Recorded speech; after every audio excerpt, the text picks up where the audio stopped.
सभी को हर हर महादेव। मैं पूजा आप सभी का स्वागत कर रही हूँ अपने चैनल पूजा तिवारी ऑफिशियल पर। खूबसूरत सा नाच का गीत आप लोगों के बीच में प्रस्तुत है। कमेंट में ज़रूर बताइएगा आप लोगों को कैसा लगा। नीक लगई ठंडी बयार नैहर में, नीक लगई ठंडी बयार नैहर में। पहिला पठौनी मोरे ससुर जी लियाए, पहिला पठौनी मोरे ससुर जी आए। खुल गए घुंघटा हमार नैहर में, खुली गए घुंघटा हमार नैहर में।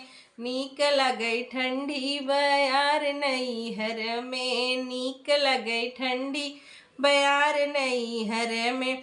दूसरा पठौनी मोरे भसुरो जी आए, दूसरा पठौनी मोरे भसुरो जी आए। छूट गले रस्ता हमार नैहर के, छूट गले रस्ता हमार नैहर के।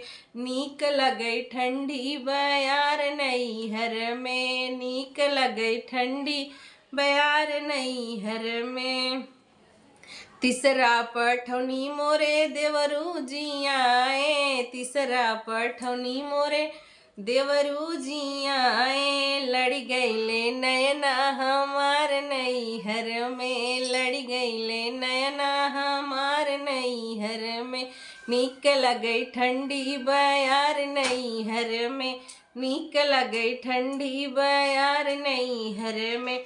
चौथा पठौनी मोरे सैया जी आए, चौथा पठौनी मोरे सैया जी आए।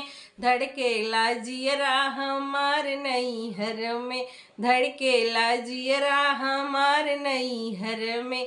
नीक लगई ठंडी बयार नैहर में, नीक लगई ठंडी बयार नैहर में।